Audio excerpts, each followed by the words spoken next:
저는 고려대학교 영문학과를 졸업했고 26살 졸업을 앞둔 마지막 학기에 삼성물산 상사 부문에 합격했습니다. 삼성물산에서는 반도체 소재를 트레이딩하는 사업부의 경영지원팀에서 사업부의 손익을 담당하는 역할을 맡았습니다. 그리고 1년 후 같은 삼성 계열사인 호텔신라로 이동을 하게 되었고 HR팀에서 5년, 사업개발팀에서 1년, 총 6년을 근무했습니다. 회사 생활을 7년 정도 했을 때 내 것을 하고 싶다라는 생각이 강하게 들었습니다. 더 솔직히 얘기하자면 승진을 하고 연차가 쌓일수록 저는 조직이라는 곳에 어울리지 않는 사람이라는 걸 점점 느끼게 되었습니다. 하지만 저는 제 것을 하기 위한 선택이 아닌 다른 대기업으로의 이직을 선택했습니다. 용기가 없었습니다. 그래서 스스로 합리화를 했습니다. 다른 대기업을 한 번 더 경험해보고 그것도 나와 맞지 않으면 그때는 정말 내 것을 해보자. 그래서 2018년 LG그룹의 광고 대행사인 HS에드로 첫 이직을 했습니다. 하지만 LG는 정말 저와 맞지 않았습니다. 그래서 1년 만에 퇴사를 결정했습니다. 이제는 정말 내 것을 해야만 하나 생각이 들었지만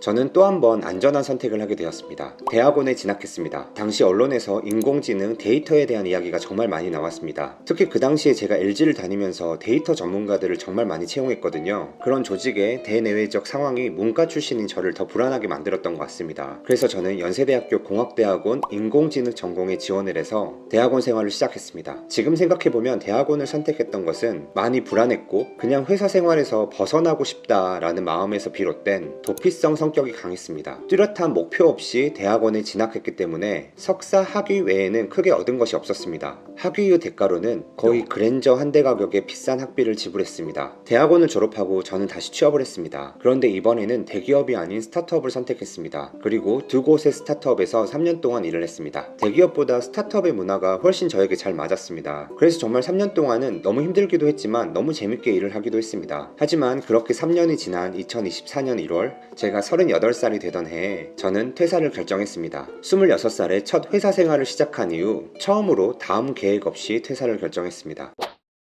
제가 남들보다 용기가 있어서 퇴사를 결정했던 것은 아닙니다. 마음이 너무 지쳐있는 상태였습니다. 스타트업에서 일은 재미있었지만 계속되는 실패와 조직의 갈등 상황에서 제 에너지가 고갈되고 있다는 것을 그때는 알아차리지 못했습니다. 그래서 제 의지와 상관없이 몸과 마음에서 신호를 보냈던 것 같습니다. 그래서 이런 무계획 퇴사를 할 수 있었습니다. 물론 댓글을 달아주신 것처럼 저는 저만 챙기면 되는 상황이었기 때문에 퇴사의 선택이 상대적으로 쉬웠던 것도 사실입니다.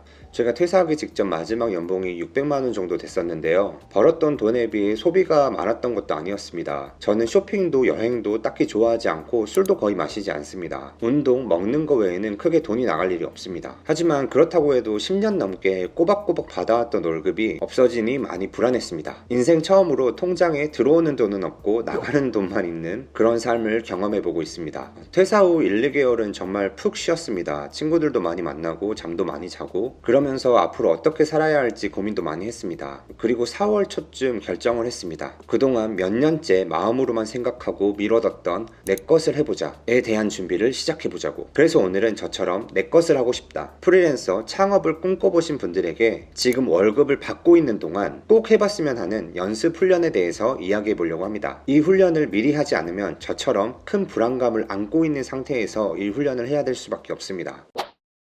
그래서 월급을 받고 있을 때 해야 하는 연습, 훈련이 무엇인가? 내가 모르는 사람의 평가를 받아보는 연습입니다. 제 주변을 보면 퇴사를 하고 바로 프리랜서로 돈을 벌 수 있는 친구들은 영업, 마케팅, 디자인, 컨텐츠 제작 이런 일을 하는 친구들이 대부분입니다. 이런 직무의 공통점은 회사에 소속되어 있다고 하더라도 자신이 만든 컨텐츠, 결과물에 대해서 대중의 평가를 받아볼 수 있습니다. 영업사원들도 마찬가지입니다. 신규 시장, 신규 고객을 계속 확보해야 되는 영업사원들은 미지의 고객들에게 계속 제안을 하고 설득을 하면서 그들이 무엇을 원하는지, 어떤 성향을 가지고 있는지 계속 상상하면서 결과물을 만들어내게 되고 그 결과물에 대해서 그 미지의 고객들에게 계약 체결 혹은 거절, 이런 냉정한 평가를 받게 됩니다. 이 자본주의 사회에서 회사, 조직이라는 타이틀, 소속을 떼어내고 나 자신으로 돈을 벌 수 있는 사람들은 고객, 시장이 원하는 게 무엇인지 잘 파악할 수 있는 사람들입니다. 이걸 모르는 사람들은 스펙이 아무리 좋아도, 배운 게 아무리 많더라도 조직을 떠나서 절대로 스스로 가치를 창출해낼 수 없습니다. 그래서 회사에서 돈을 벌고 있을 때 직무를 수행하면서 고객의 평가를 받으며 그들이 원하는 것, 필요로 하는 것을 직무를 파악해보는 연습을 해보는 게 정말 중요합니다. 그런데 사실 이런 연습을 할 수 있는 직무는 매우 제한적입니다. 제 생각에는 이 30% 정도밖에 안 될 것 같아요. 대부분의 사무직의 경우에는 업무의 절반 이상이 상사가 원하는 것, 상사가 필요로 하는 것을 해주게 됩니다. 그리고 그 기업이 잘 돌아갈 수 있게 기업 내부 프로세스 안에서 일을 하는 경우가 대부분입니다. 이런 일을 하면서도 분명히 역량을 키울 수는 있습니다. 하지만 여기서 키워진 역량은 기업의 내부 안에서 혹은 비슷한 규모의 비슷한 산업의 또 다른 회사의 상사를 만났을 때 써먹히는 역량이지, 내가 회사를 떠나 조직 밖에서 필요로 하는 역량이 아닐 수 있습니다. 그래서 만약 내 것을 하고 싶다, 그런데 지금 내가 하고 있는 직무는 내가 모르는 고객의 평가를 받아볼 수 있는 그런 직무가 아니다, 고객의 평가를 받아보는 연습을 하기 쉽지 않다, 그렇다고 회사 밖에서 사이드 프로젝트로 고객의 평가를 받는 일을 하는데 돈을 투자하는 것도 좀 무섭다, 그렇다면 컨텐츠를 만들어 보시는 걸 강력하게 추천드립니다. 블로그, 유튜브, 인스타그램에 컨텐츠를 만들어서 대중의 평가를 한번 받아보세요. 컨텐츠를 만들어서 업로드, 포스팅을 하면서 내 컨텐츠의 조회수, 댓글, 구독자 수, 이런 지표를 확인하면서 사람들이 어떤 걸 원하는구나, 내가 아닌 고객의 관점에서 나의 컨텐츠를 평가받아 보세요. 그냥 영상을 만들고 글을 쓰라는 이야기가 아닙니다. 그냥 내가 하고 싶은 말, 나의 일기를 쓰면 절대 안 됩니다. 내가 하고 싶은 이야기도 고객이 듣고 싶은 이야기로 각색을 해서 대중의 평가를 받아보는 연습을 해야 합니다. 그냥 그날그날의 기록, 일기를 쓰는 것으로는 절대로 그 연습을 할 수 없어요. 물론 연습을 하지 않아도 본인이 쓴 글, 영상이 바로 대중의 선택을 받는 그런 사람도 있습니다. 그러면 정말 좋은 거죠. 자기 것을 할 수 있는 역량이 이미 갖추어진 상태입니다. 하지만 대부분은 그렇지 않습니다. 직장인들 중에 블로그 한번 해봐야지 이런 생각을 안 한 사람을 찾기가 더 어려울 겁니다. 그리고 블로그에 한두 편 정도 나의 글을 써본 사람들 정말 많을 거예요. 그런데 한두 편 정도 써보고 반응이 없는 걸 확인하고 바로 비공개로 전환합니다. 그리고 나중에 친구들이 야, 너 블로그 한다며 주소 한번 줘봐, 이런 이야기를 들으면 주소를 공유하는 걸 많이 부끄러워하기도 하죠. 제가 그랬습니다. 사실 저는 작년에 회사를 다니면서 친구와 유튜브 영상을 찍어본 적이 있습니다. 한 달 동안 총 6개의 영상을 올렸는데요. 결과는 구독자 2명, 그리고 6개 영상의 조회수가 모두 합쳐서 200회가 넘지 않았습니다. 그렇게 한 달이 조금 넘는 기간 동안 영상을 올리고 반응이 전혀 없는 걸 확인하고 바로 비공개로 전환했습니다. 대부분의 제 친구들은 제가 유튜브 영상을 만들었는지도 몰라요. 많이 부끄러워서 알려주지 않았습니다. 저 같은 분들이 정말 많을 겁니다. 한번 해보면 알거든요. 이게 정말 쉬운 일이 아니구나. 고객의 반응, 대중의 반응을 얻는 게 정말 쉬운 작업이 아니구나. 유튜브, 블로그로 수익화를 한다라는 거는 정말 먼 일이구나. 수익화는커녕 구독자 1명, 10명을 만드는 것도 정말 쉽지 않은 일이라는 거를 한번 영상을 만들어보고 글을 써보면 알게 됩니다. 그런데 이렇게 대중이 무엇을 원하는지 알지 못하는 사람은 스스로 가치를 창출해내기 정말 어렵습니다. 내 것을 하기 정말 어렵습니다. 그래서 지금 월급을 받고 있을 때 대중의 평가를 받는 컨텐츠를 만드는 연습을 꼭 해보시길 바랍니다. 저처럼 고정적인 수입이 없는 상태에서 이 훈련을 하게 되면 금방 지칩니다. 마음이 급해집니다. 그래서 6개월, 1년 이렇게 긴 시간을 가지고 연습을 한번 시작해보세요. 올해 5월에 저는 다시 유튜브를 시작했습니다. 지금도 저는 제가 하고 싶은 이야기를 만듭니다. 하지만 그 이야기를 제 관점이 아닌 고객, 시청자의 입장에서 각색해보는 연습을 해보고 있습니다. 썸네일을 만들 때도, 영상의 주제를 선택할 때도 어떤 썸네일을 만들어야 그들이 내 영상을 클릭할까? 그리고 내 영상에 어떤 내용이 담겨 있어야 그들이 내 영상에 반응을 하고 댓글을 달고 구독을 해줄까?